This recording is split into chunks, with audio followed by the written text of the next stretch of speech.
So now what can we at least do this for smaller models, say 3 billion parameters range, right? If yes, what if we do not have enough samples for supervised fine tuning? So you might have the memory. You say, okay, I have compute. I don't care about having memory. I have enough compute. I can do this, right? But then do you have enough samples? Because it does not make sense to take something which has 3 billion parameters and then train it using some 100 examples or even 1000 examples. Right? That may be too less to sort of mess up all the parameters of the model. It looks like an overkill. If you have so less data, you might just train the additional specialized classification head that you had added, right? And if that is the case, also if you are if you do not have enough supervised training data, then can you look at something which is not gradient based? What does gradient based mean? That you have x comma y, you're predicting a y hat and then computing the loss between y and y hat and back propagating, right? So that those are gradient based methods. Can you do something which does not require this big gradient, this back propagation? That means something which does not require you to update the parameters of the model at all, right?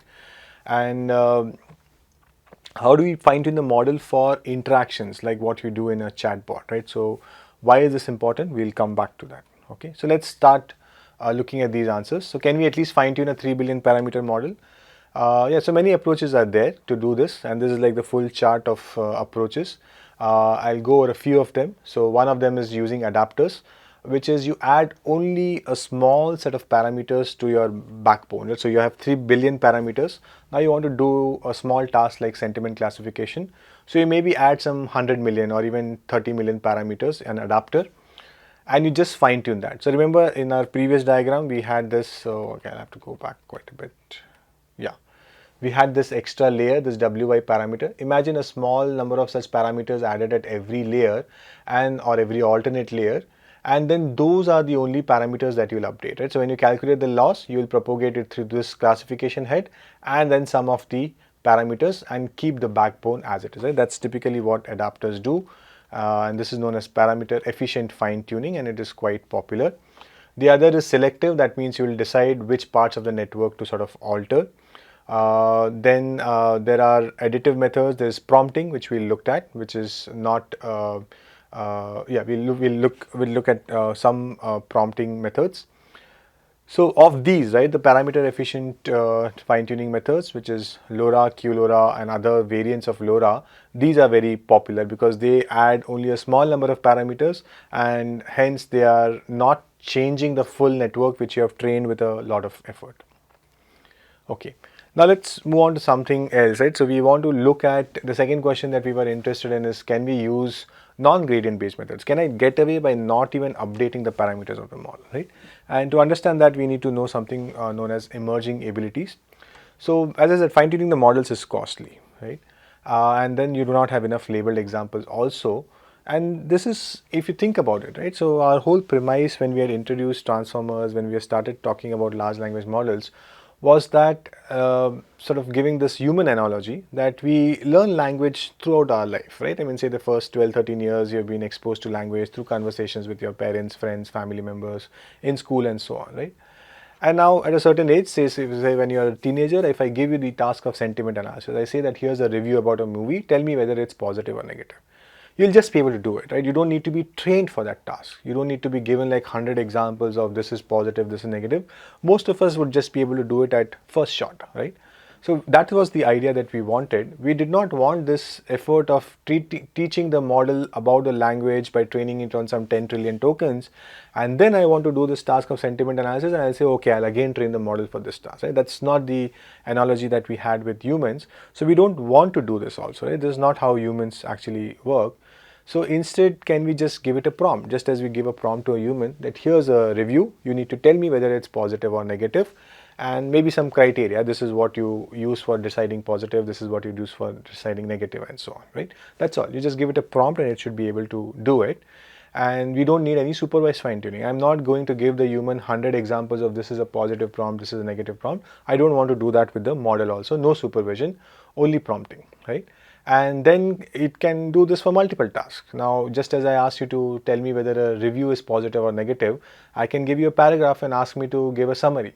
I could give you a news article and ask you to write the headline, right? So all of this is possible if the analogy really holds, right? And turns out that we can actually do this, right? And people have shown that a pre-trained LLM can respond to tasks which it has not been explicitly trained on. Right? This is known as zero shot, just as the human was able to do it at one shot without seeing any examples before. The similar analogy here, what we can do is that earlier we had an input and an output. So given the input, it was predicting the output, right, which was just the next token prediction. Now you could give it an input and a task. The task could be as follows, that please summarize the following input, right? That is what the task definition is, or please translate the following input, or please write an headline based on the following input, right? And the input is the paragraph as usual, and then it should produce the output conditioned on this task that is given to it. Right? And here's an example. So you have the task as summarize or TLDR, that's what you could tell the model, and then provide the input text, and based on this it should produce the output, which is the summary of this text. Right? Now if you look at what happens here, you have the input as summarize, then followed by the text, and then the output starts getting generated, which is the actual summary of the model, right? And people have shown that this can actually happen, that models are able to do this, but at a certain scale, right? You do not get this, what is known as emergent behavior, where you have not taught the model to do something, but is being able to do it at small scale. You cannot expect a GPT which has 100 million parameters to do this, but as you increase the size of the model, as it becomes bigger, even 1.5 billion is not enough, but going beyond 7 billion, going beyond 30 billion, you see a lot of properties emerging, a lot of capabilities emerging, where by just giving a prompt and perhaps a few examples, the model is able to do the task, right? And that's what people have shown. So what this graph shows is that suppose you have a very small model, okay, and you're giving it a new task and just asking it to do it zero shot. What does zero shot mean? That you're not giving it any example, just telling it that here's a paragraph, go and summarize it, or here's a paragraph, say whether it's positive or negative review, right? Then its performance is not good, even for the larger models, right? But if you give it one example also, then the performance improves, and especially the gap between the larger model, which is the 175 billion parameter model, is much larger than the 13 billion or the smaller 1.3 billion parameters. Even with multiple examples, so 10 examples, the 1.3 billion parameters does not get it, right? It's not really being able to perform well, but the 13 billion parameter model starts improving, but the 175 billion parameter model really does well, right? It gets more than 65% accuracy, right? And this is like, it has not been trained. You're just giving it examples in the prompt. You're saying that here's a task, here are a few examples of the task. So all of this is going as input to the transformer, okay? And then it starts producing the output. There is no backpropagation, there is no supervision. You're just saying that I'm giving you 5 paragraphs and here are the summaries of those paragraphs. Now, given this new paragraph, write a summary. All of this is going as input to the model. So all of this goes into the transformer and then it starts producing the output. There is no backpropagation, there is no loss calculation, nothing, right? This is all happening at prompt time or at inference time. And the models do reasonably well, especially the larger sized model, right? So prompt engineering, as you keep hearing, this is what it is, right? You try to elicit a certain behavior out of a model using better and better prompts, right? And several works have shown that if you just sort of write very rudimentary prompts, it may not work, but if you give it detailed prompts, if you ask it to think step by step, all of those things help in improving the performance of the model. And hence this whole area around prompt engineering, which was a thing at least a year or so back. I'm not sure whether it's still true, but yeah, that was the idea behind prompt engineering, right? Yeah, and this is also known as in-context learning, because you have given a few examples in the context itself, right? This is the prompt given to the model. In that context only, you have given it some examples, and from that it's learning, right, on the fly, that okay, I've seen this previously, these are the input tokens, a large paragraph, small summary, large paragraph, small summary. Now I've ended with a large paragraph, so looks like I need to generate a small summary. Of course, this is not, the way I said it is perhaps not the way the model is really thinking about it, but just learning that I should, given this sequence, the next sequence of tokens that I should get is a summary of the last paragraph which was given to me, right? And that's what it produces then, right? And there's no gradient based fine tuning, as I said. There is no loss calculation, there is no backpropagation happening here. Yeah, so this is what prompting is. Yeah, so now you think about it, right, that if the model is indeed able to perform well on prompting, then you don't need to worry about downstream tasks at all. I've given you a pre-trained model.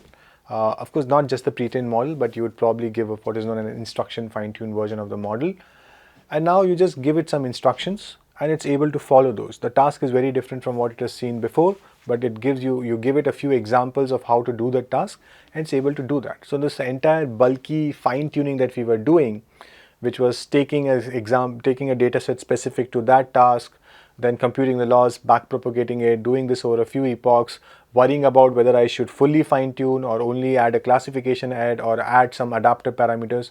All of this is taken off, right? You're not doing any fine tuning at all. You're just doing prompting and making the model learn, right? So this is an example. So we have a pre-trained model, as I said, an instruction fine-tuned model, and we'll see what an instruction fine-tuned model is. And we can classify, you can give it a prompt that classify the text into neutral, negative or positive. Here's the text, and then the model will produce the output positive, right? It's just the next token prediction it is doing at inference time. There are many ways of prompting. You could do zero shot, you could do few shot. Zero shot is what you see on the screen here. I've not even given it an example. I've not defined what sentiment means. I've not given it 5 examples of this is the review, this is the sentiment. I'm just saying here's the task, go and do it. Few shot, as the name suggests, I would give it some 4-5 examples and it will learn in context how to deal with the task of sentiment analysis. Chain of thought is yet another where you ask the model to think step by step, right? So you could say that first try to identify all the adjectives in the text. Then try to see how many of these adjectives are positive sentiment bearing and how many are negative sentiment bearing. And then try to see if the number of positive sentiment bearing adjectives are much larger than the negative sentiment bearing adjectives, then output it as positive. Right? So you could give it this, ask it to think step by step and then come up with the output, and this is shown to improve the performance, right? And this is also known as prompt chaining, where it tries to produce a better prompt from the input prompt and then sort of act on it, right? So there's a catch here, and that's why I was saying that it has to be an instruction fine-tuned model and not just a pre-trained model. So here's a sort of a cooked up example that you might come up with a query which says that guide the user to reach the destination, and the text is how to reach Marina Beach from IIT Madras, and it might just say by train. But that is not what you are looking at, right? You wanted it to respond as a human would find it useful, right? Or aligned with what a user would expect, which is like a step-by-step instruction, right? First sort of go to, from here, take an auto, go to the railway station. On the railway station, maybe buy a ticket, then take the train going towards this direction, then get down at this stop, and then sort of take an auto or a bus from there, and then reach the main gate of IIT Madras or something like that, right? So this want much more detail, right? And the model does not really know how to follow users' instructions so far, because so far it only knows that given a piece of text, how to predict the next token, right? But there is some instruction in it, and I need to, given this instruction, I need to produce the output in a certain format. That is not known to it, right? So that's what you need to teach it.